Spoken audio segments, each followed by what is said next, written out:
A paz do Senhor Jesus.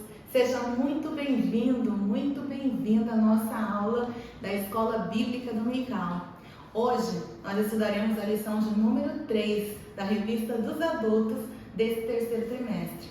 Você que está chegando aqui pela primeira vez neste vídeo, neste canal, saiba que é muito bem-vindo. Eu sou a professora Josiane Moreira, eu sou formada em letras, tenho um mestrado na área de ensino, estou cursando um doutorado na área de ensino e também sou bacharel em teologia. Eu estou aqui para compartilhar um pouco do meu conhecimento com vocês.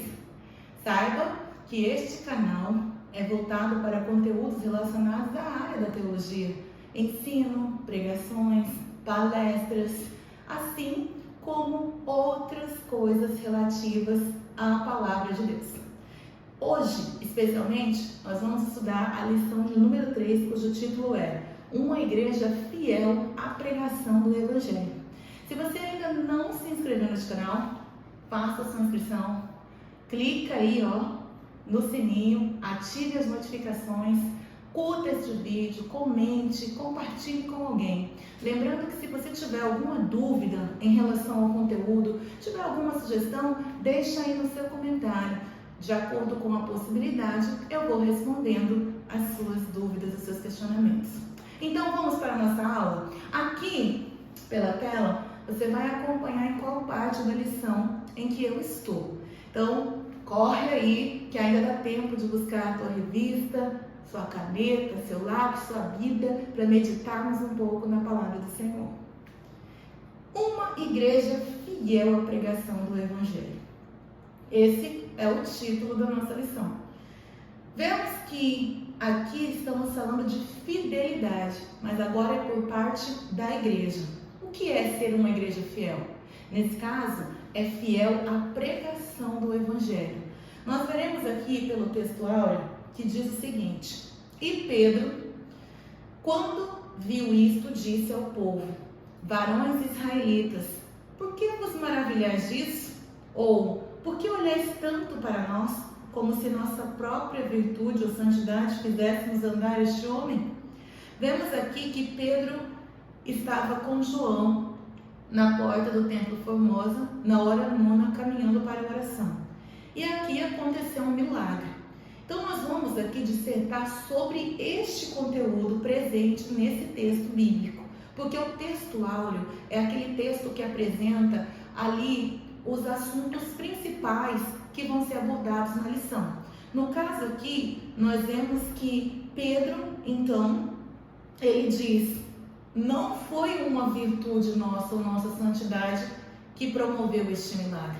Nós vemos que Pedro leva ali essa honra ou esse crédito para quem é de merecimento, no caso, o Senhor Jesus. Nós vamos entender melhor esse cenário, essa situação, como aconteceu. Na nossa verdade prática, nós vemos a verdadeira pregação bíblica consiste em dar testemunho de Cristo no poder do Espírito.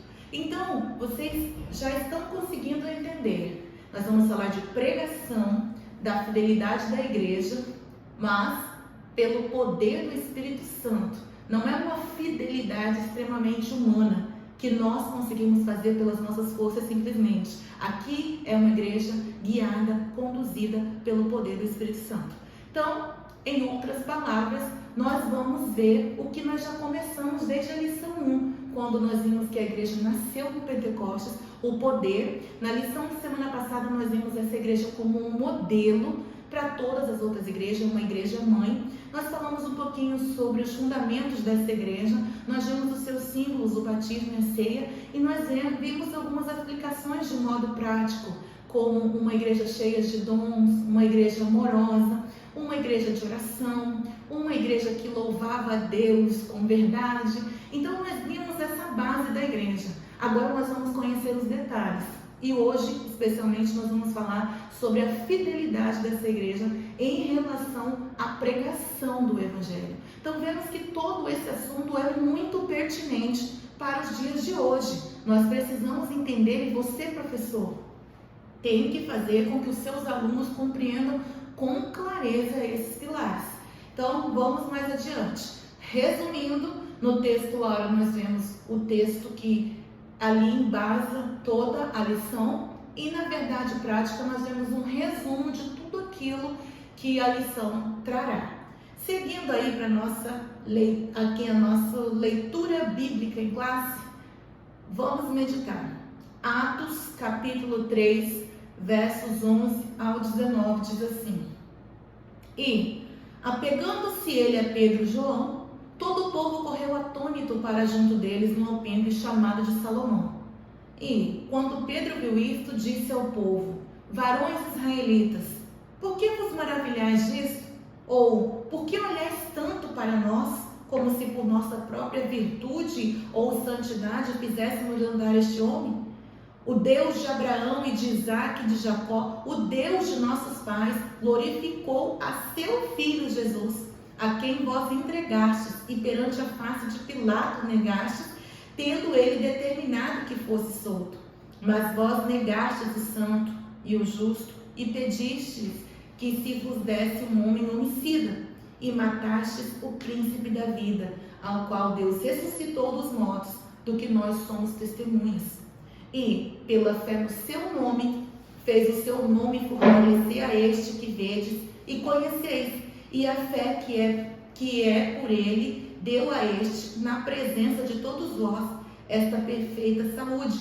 E agora, irmãos, eu sei que o fizeste por ignorância, como também os vossos príncipes, mas Deus assim cumpriu o que já dantes pela boca de todos os seus profetas havia anunciado, que o Cristo havia de padecer. Arrependei-vos, pois, e convertei-vos, para que sejam apagados os vossos pecados, e venham assim os tempos do refrigério pela presença do Senhor. Feita a leitura bíblica, vamos agora para o nosso plano de aula. Esse plano de aula é um momento muito importante também, professor. É um momento de planejamento da aula. É fundamental que o professor tenha organização e faça um planejamento da sua aula. Por quê? Porque o planejamento direcionará com muita clareza os passos do processo de aprendizagem do seu estudante. Então, nós vamos ver aqui que a lição ela está bem aqui distribuída por meio desses planos de aula. Nós vemos uma introdução, e nessa introdução, como vocês estão vendo aí, no meu material, que é a lição do professor, a revista do professor, está na página de número 20. Nós vemos que a pregação do Evangelho é a marca de uma igreja fiel às Escrituras. Então, por aí nós já vamos entendendo, professor, que a igreja tem o papel de pregar. Desde os primeiros dias da igreja de Jerusalém, os apóstolos proclamavam a mensagem de Cristo com ousadia e no poder do Espírito Santo. Então, vemos que a pregação é a base também desta igreja. Não foi algo criado depois. A igreja mãe, que é o modelo para nós, hoje, ela também tinha esse processo contínuo de pregação.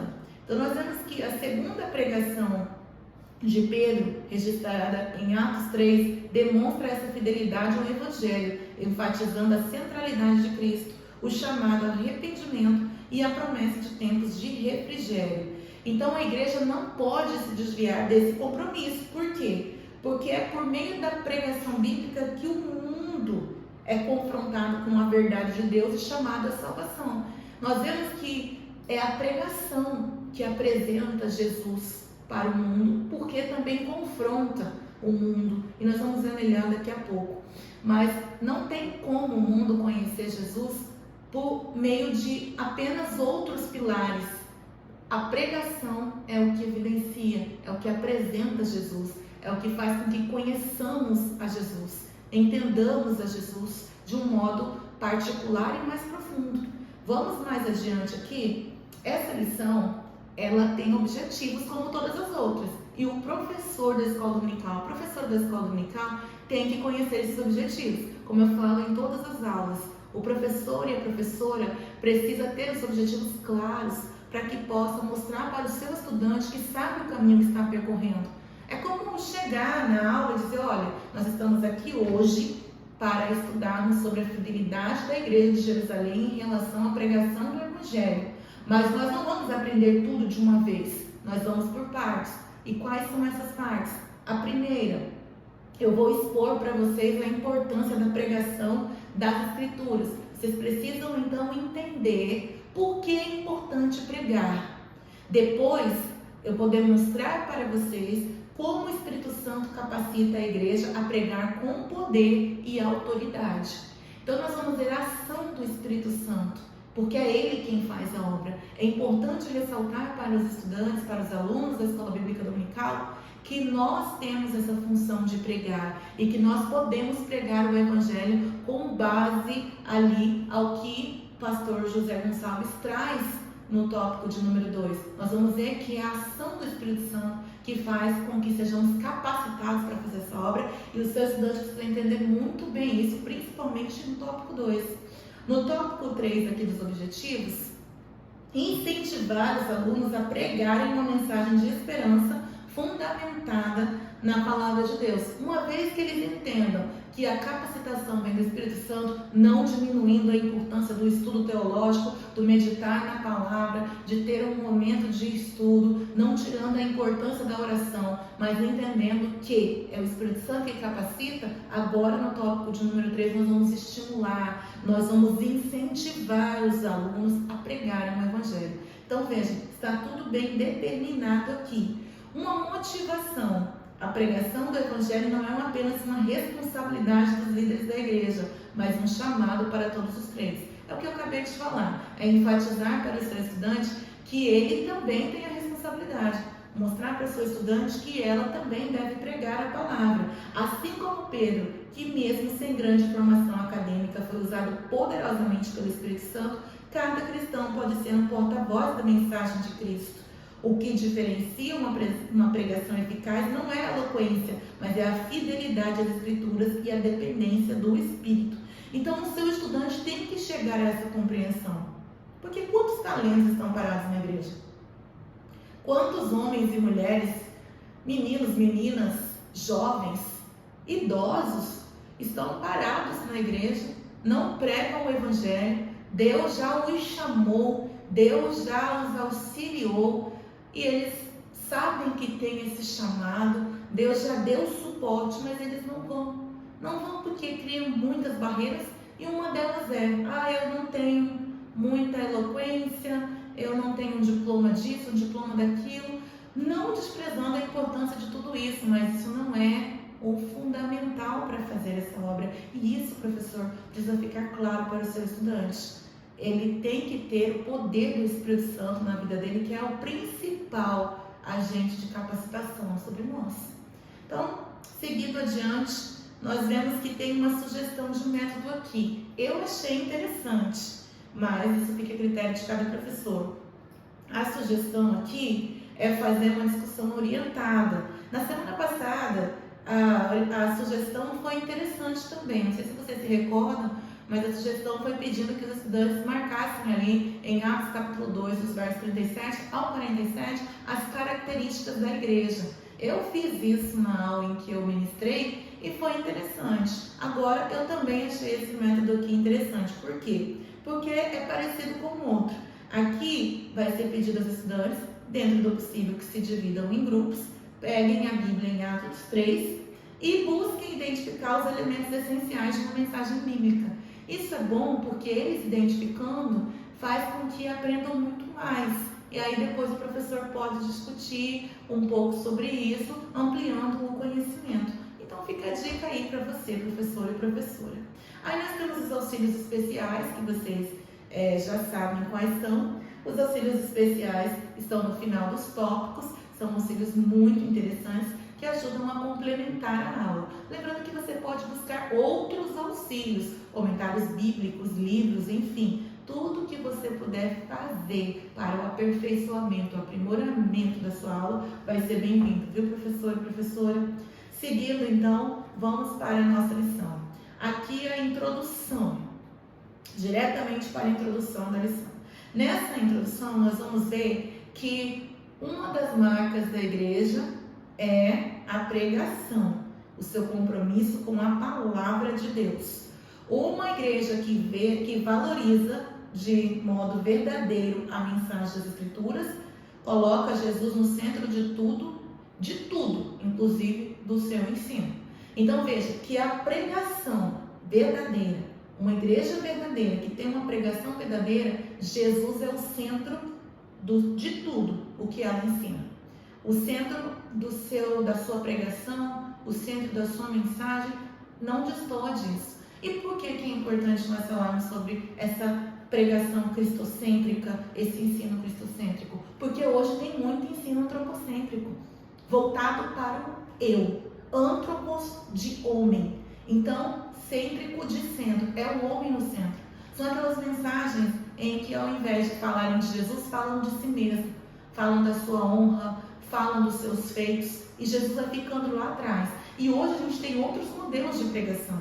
Na verdade, nem sempre é antropocêntrico. Às vezes, mensagens mais coaches, voltadas para alimentar a parte emocional, levando a um triunfalismo exacerbado, aonde foge, deixando Jesus longe e ali os interesses pessoais, emocionais, vindo à tona e se distanciando do objetivo da mensagem. Então, uma igreja verdadeira, o centro do estudo dela será Jesus, porque Ele é o nosso Salvador, o nosso Senhor, o dono da igreja. Então, vemos que muitas vezes nós falamos de igrejas que parecem que estão vivendo de outro modo, distante do modelo da igreja primitiva. Nós criticamos, buscamos encontrar o problema nisso ou naquilo, e muitas vezes está aqui.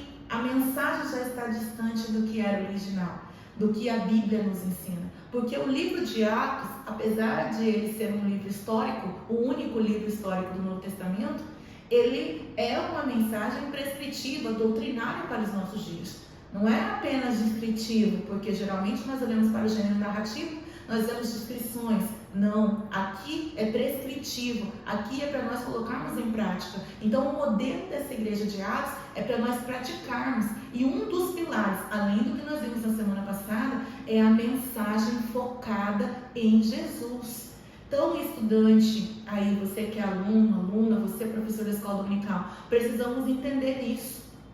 Às vezes a gente pensa que o problema está em vários lugares e está ali, na falta da centralidade de Cristo nas nossas mensagens.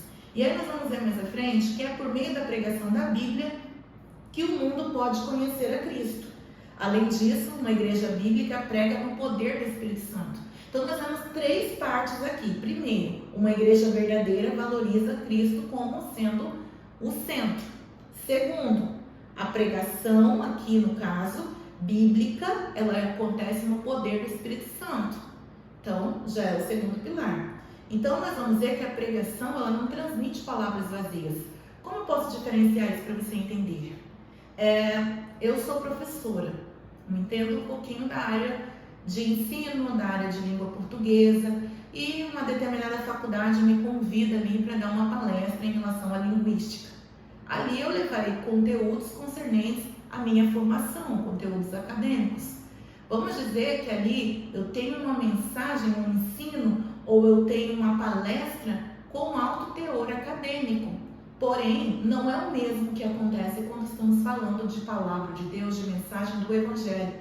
Ali são palavras de cunho acadêmico, que carregam conhecimento. Aqui na mensagem bíblica nós temos mais do que conhecimento. Só conhecimento, só eloquência, só os estudos detalhados, sistemáticos do tema que eu vou pregar não são suficientes. Eu preciso do quê? Do Espírito Santo de Deus, do poder de Deus. Então, nesse sentido, é que o pastor diz aqui, não transmite apenas palavras vazias, não é só conhecimento, tem a graça, tem o poder. Então, a mensagem, ela tem que ser cristocêntrica e ela tem que ter poder. Qual é o terceiro? A igreja, por fim, uma igreja bíblica traz esperança para aqueles que já não enxergam saída. Então, vejamos aqui, olha a tríade aqui, ou tripé. Primeiro, uma mensagem cristocêntrica. Segundo, nós vamos ver aqui uma mensagem cheia do poder de Deus. Se for uma mensagem seguindo esses pilares, o terceiro objetivo vai ser alcançado, que é o que? Levar uma mensagem para quem não tem esperança. Levar uma mensagem para quem já não tem mais forças para caminhar ou para quem já não acredita mais em nada. Então veja, são 3 partes para que essa mensagem seja eficiente. Então vamos ver detalhadamente, uma por uma. Primeiro, tópico 1, a igreja que prega as escrituras. Sigamos então, subtópico 1, as escrituras revelam Deus. A igreja deve pregar as escrituras porque elas revelam Deus.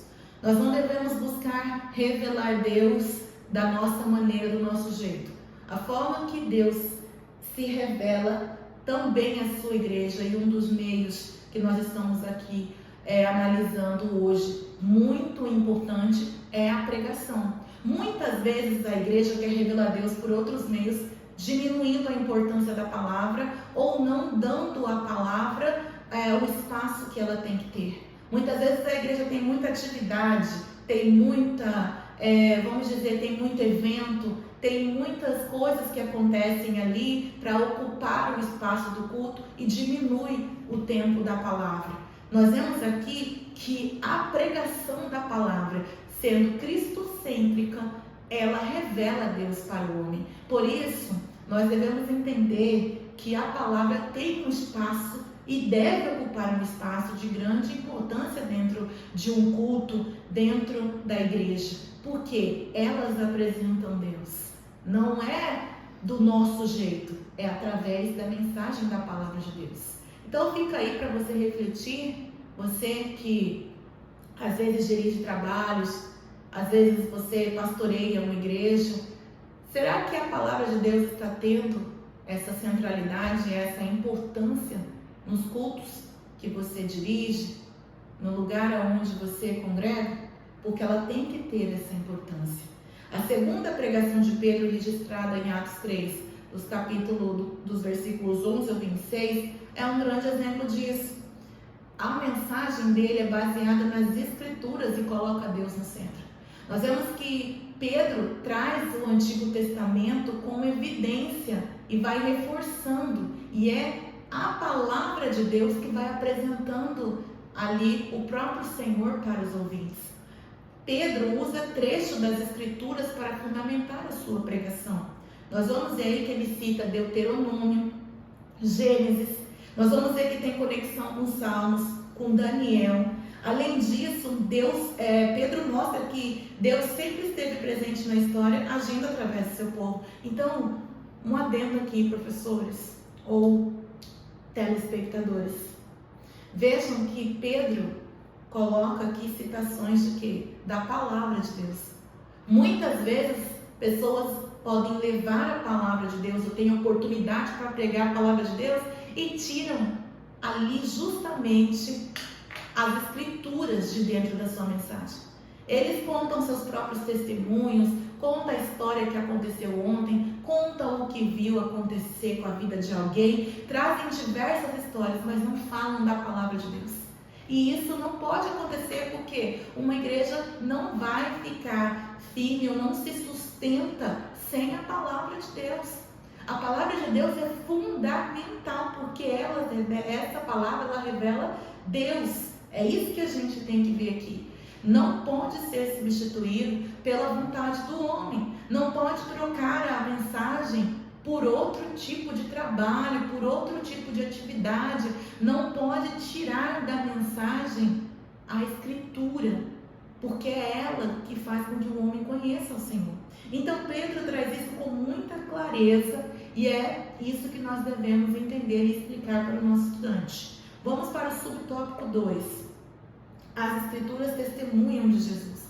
Então vimos no 1 que as Escrituras elas revelam Deus e agora testemunham de Jesus. As Escrituras apontam para Cristo. Nós vamos ver que Jesus disse que as Escrituras davam testemunho dele. Nós vamos ver João 5,39. Eu vou procurar aqui João 5,39. Você pode procurar aí também, para nós vermos aqui como que isso acontece, né? Como que Jesus explicou. Está aqui, João 5,39, ele disse assim: examinais as Escrituras, porque vós cuidais ter nelas a vida eterna, e são elas que de mim testificam.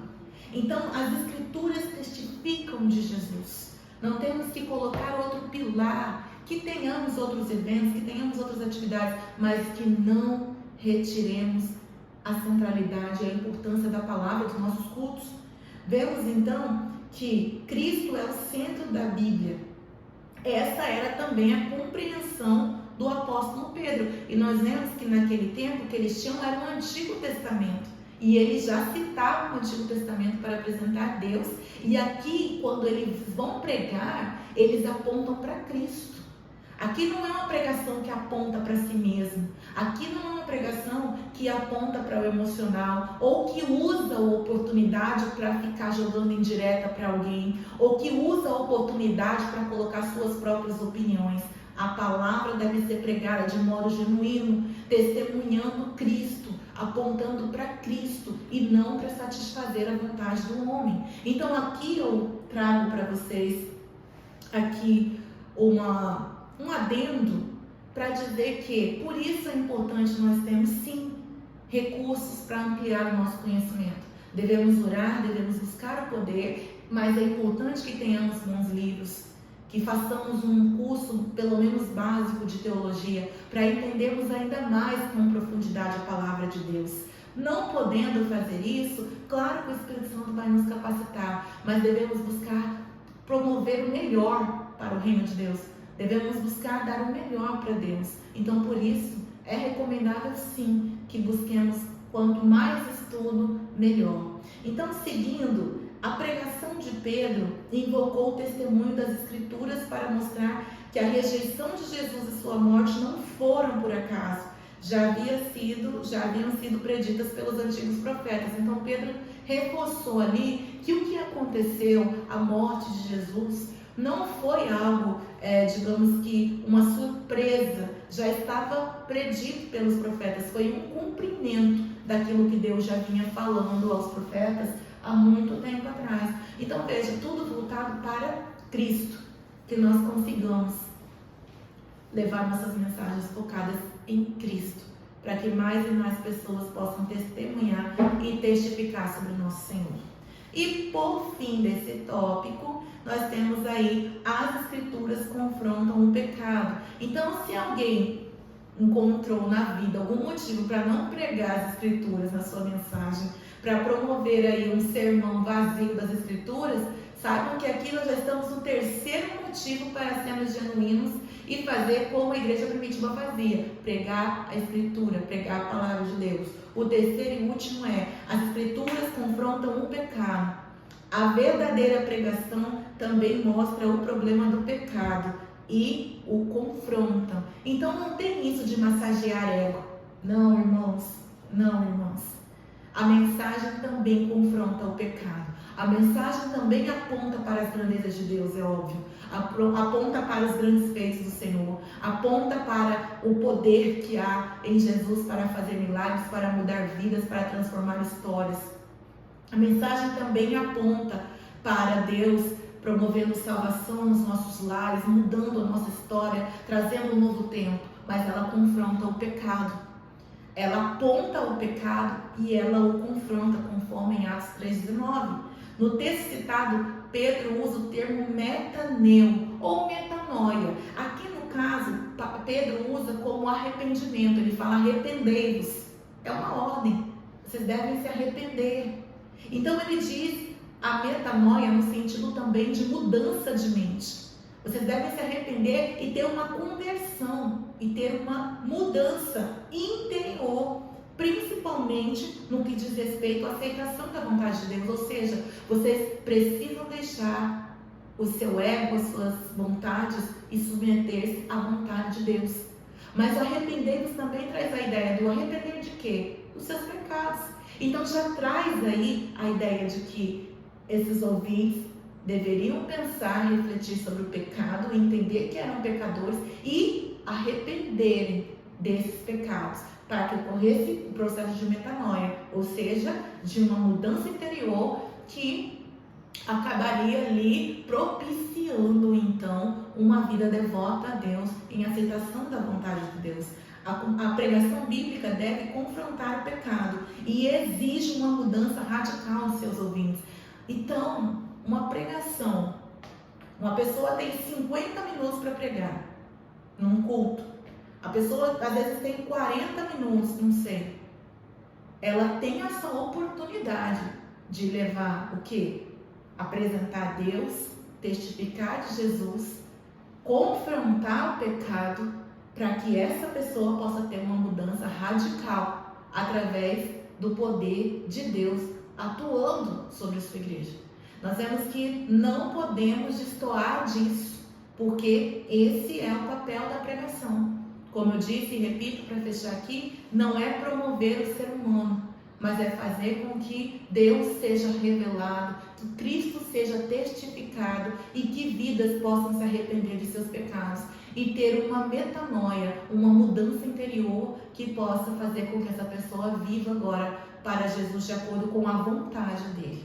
Fechando então, nós vimos aí a sinopse 1. Na sinopse 1, nós falamos então que a igreja bíblica fundamenta sua pregação nas escrituras, que revelam a Deus, testemunho de Jesus Cristo.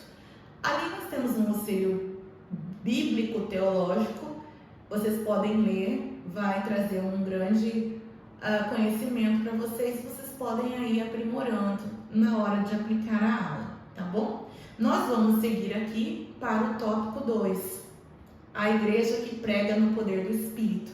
Nós entendemos então, a parte específica aí do tópico 1 que nos deu a igreja que prega as Escrituras, e agora essa pregação ela acontece no poder do Espírito Santo.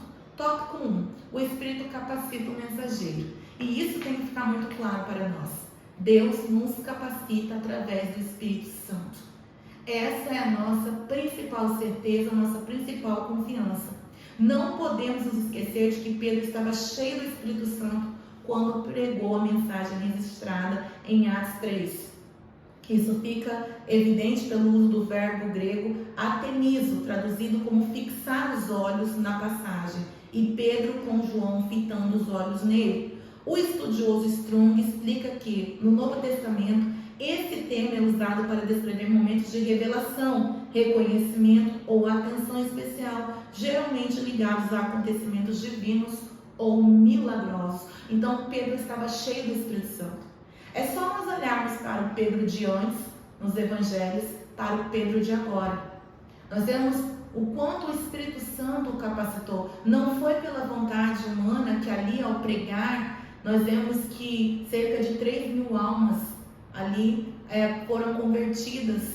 Não foi por acaso ou pela mera vontade humana que a igreja foi crescendo exponencialmente por onde eles iam passando. Foi pelo poder do Espírito Santo. Então, um pregador, uma pregadora, um homem de Deus, uma mulher de Deus que tem um chamado para pregar, ele deve confiar primeiro na capacitação do Espírito Santo, que Deus já o chamou. Então, Deus irá o capacitar para poder fazer essa obra e fazer essa obra com o poder do Espírito.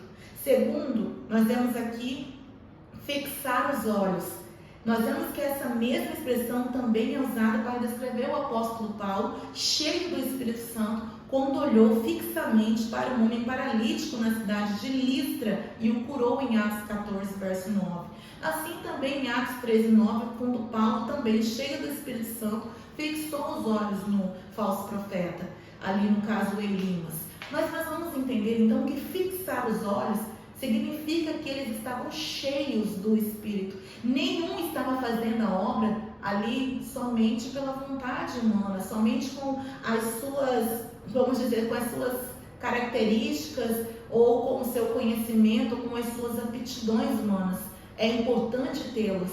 É fundamental para complementar ou para aprimorar, mas primeiramente é o Espírito Santo de Deus quem tem que estar na vida deste homem. Nós vemos que Pedro não tinha formação acadêmica. Dentro ali da realidade, ele era um homem que tinha o seu trabalho como pescador. Ele não tinha um trabalho ou, digamos, um ofício como o de Paulo. Paulo estudou ali, aprendeu aos pés de Gamaliel. Paulo tinha ali diversos talentos para essa área de oratória, diferente de Pedro. Mas Pedro foi capacitado também pelo Espírito Santo. E veja que é tão importante a presença do Espírito Santo, que tanto para Pedro, que não tinha o, digamos, certificado ou diploma acadêmico, o Espírito Santo o capacitou, quanto para Paulo, que tinha, mas também precisava do Espírito Santo. Então, independente de termos ou não termos um diploma, uma formação, temos que ter a presença do Espírito Santo. Se não tivermos, devemos buscar o quê? A capacitação. Mas se tivermos, também devemos buscar a capacitação do Espírito Santo. Uma coisa não exclui a outra. A presença do Espírito Santo é o primordial. E isso vai nos levar a querer cada dia aprender mais para fazer mais, com mais eficiência para a obra do Senhor. Vejamos aqui também que o Espírito Santo é quem inspira e dá poder à pregação da palavra. Ele é quem inspira, é Ele quem dá o poder, e não ficam só palavras soltas, não ficam ali somente palestras que vão levar conhecimento, mas que não vão gerar a transformação necessária dentro dos ouvintes. Então nós temos que ter os dois, né? Pregar não é apenas fazer um discurso, pregar é anunciar a mensagem de Deus com autoridade e unção do Espírito Santo. Por isso, se eles que andaram com Jesus, que viveram com Jesus, que tiveram Jesus lado a lado, Jesus disse: ficai em Jerusalém até que do alto sejais revestidos de poder, para que eles fossem capacitados para fazer isso, e eles esperaram e precisaram e foram capacitados. O que nos leva a pensar que nós podemos fazer a obra de Deus sem o poder do Espírito Santo?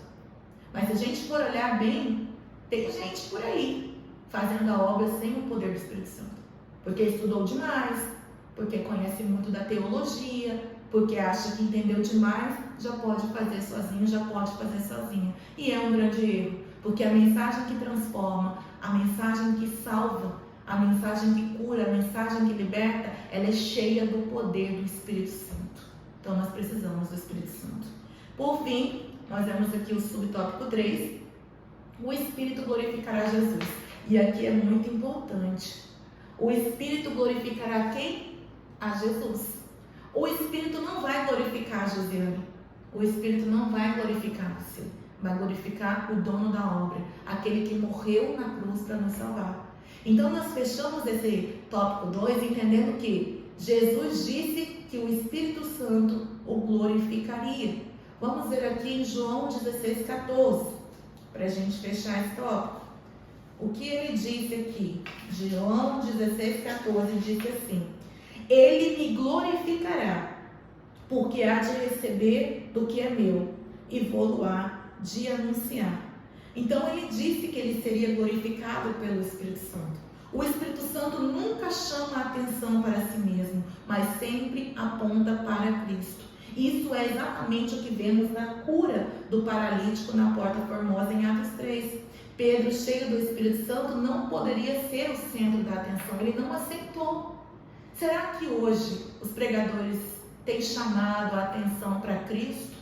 Têm apontado para Cristo? As pregadoras têm dado a glória para Deus? Porque se a mensagem é vazia de Cristo, ela tem apontado para o eu, para elevar o homem, ela não é a mensagem do Espírito Santo para a sua igreja. Porque toda mensagem do Espírito Santo para a sua igreja, ela vai glorificar a Jesus.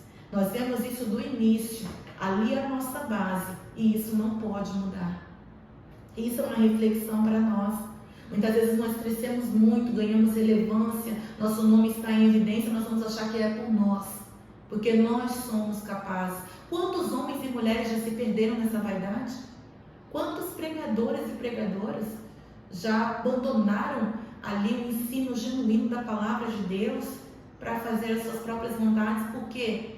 Porque às vezes o Senhor Deus usa com tantos dons, tantos talentos, e a pessoa começa a ser tão engrandecida pelo homem que ela se esquece de dar glória a Deus. Pedro não se esqueceu, ele disse: varões israelitas, por que vos maravilhais disso? Ou por que olhais tanto para nós como se por nossa própria virtude ou santidade fizéssemos andar este homem? Da mesma forma, a pregação que tira o foco de Cristo e coloca o homem no centro não é pregação bíblica, é um discurso humano, é um espaço para elevar a si mesmo. É um palanque para exaltar o ego. Não é pregação que exalta o nome do Senhor. Que nós vigiemos nisso. que nós saibamos dar a honra e a glória a quem é de direito, que é o Senhor Jesus. E se estamos cheios do Espírito Santo, Ele vai nos direcionar a isso. Porque quem está cheio do Espírito Santo prega para glorificar a Deus, e não diferente disso. Encerrando aqui, se você tem alguma dúvida ou complemento sobre esse tópico, por favor, deixe aí nos comentários que eu posso responder depois de acordo com a minha disponibilidade. Sigamos então agora para a sinopse, não é? A igreja que prega no poder do Espírito tem mensageiros capacitados, mensagens inspiradas pelo Espírito Santo e glorifica Cristo. E fechando então, vocês terão um auxílio aí bíblico-teológico de Cristo é glorificado, o que é Cristo ser glorificado, e aí vocês vão entender melhor e poderão aprofundar melhor aí com os seus estudantes, assim como poderão buscar outros auxílios. Esse em especial é o comentário bíblico pentecostal do Novo Testamento da CPAD, porém vocês podem buscar os recursos aí disponíveis também na internet. E fechamos então a igreja que prega a esperança vindoura.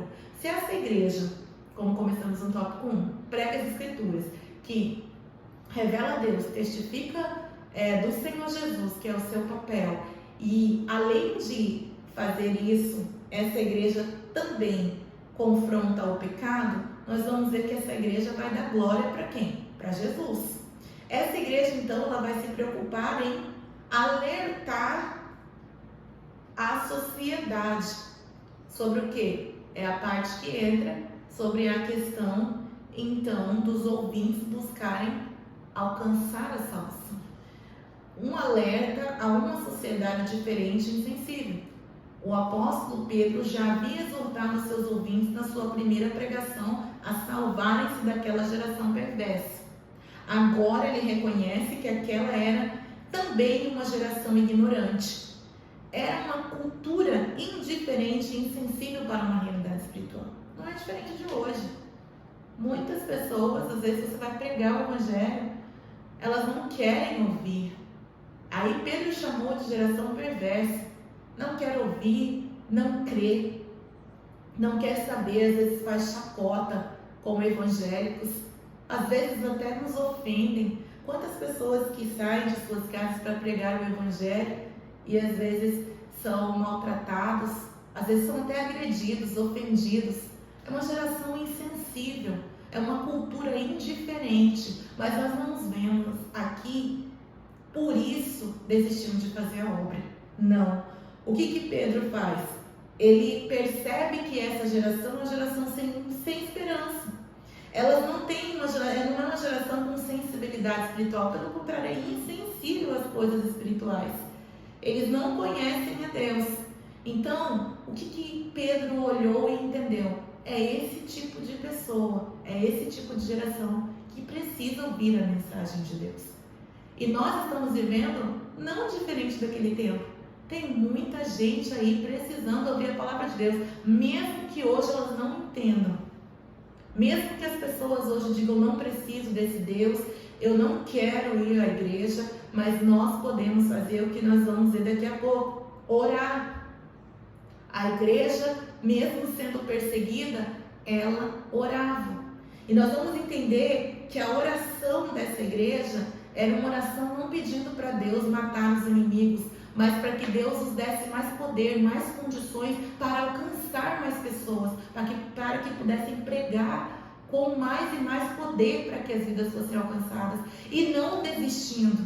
E isso nos faz entender que não é o nosso papel desistir. Deus nos chamou para pregar, e muitas vezes o nosso público, os nossos ouvintes, serão resistentes, serão pessoas insensíveis, serão gerações perversas, mas o Evangelho, pelo poder de Deus, pode alcançar e transformar essas vidas.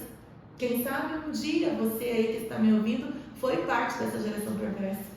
Quem sabe um dia você também foi alguém que não acreditava em Deus, mas o Evangelho te alcançou e pode alcançar qualquer vida, porque Deus tem poder para transformar. Então, fechamos aqui nosso último subtópico, a promessa da segunda vinda. Concluindo a sua pregação, Pedro deixa uma mensagem de esperança. E venham assim os tempos de refrigério pela presença do Senhor. Por um lado, os ouvintes do apóstolo já podiam experimentar a bênção prometida a Abraão que fora trazida por Jesus, o Messias. Essa bênção, portanto, já era uma realidade. Por outro lado, essas palavras de Pedro olham para o futuro, apontando para um refrigério dos últimos dias que fora prometida a Israel. Trata-se de uma geração da futura restauração de todas as coisas. A igreja, portanto, tem uma mensagem de esperança para aqueles que estão sem esperança. É uma realidade que, no tempo de Deus, se cumprirá. Então, nós somos portadores da esperança. A igreja é o único agente, aqui entre aspas, que leva o evangelho. Isso não vem do governo, isso não vem do presidente, isso não vem aí do prefeito, não é necessariamente o papel deles. É a igreja quem leva Cristo. É a igreja quem promove a pregação do evangelho. Então nós não devemos ficar esperando de outro. Somos nós. Está em nossas mãos a responsabilidade. Então aqui, para nós fecharmos após a sinopse, fechando aqui, concluindo a nossa aula, nós vemos que ao chegar ao fim dessa lição, nós vemos a importância da pregação bíblica. É ela quem revela Deus, é ela quem testifica de Jesus e é ela que confronta o pecado e leva o homem a ter a metanoia, que é a mudança de mente. Nós vemos que essa pregação é feita por meio da capacitação do Espírito Santo na vida desse homem. Nós vemos que Pedro, mesmo sendo um simples pescador com uma gramática e conhecimentos limitados, sabia expor com maestria as escrituras sagradas. Assim como ele, devemos nos render totalmente ao Espírito Santo, sendo cheios dele, para sermos exitosos no ministério da palavra de Deus. Uma igreja bíblica é uma igreja que vive e sabe expor as sagradas escrituras.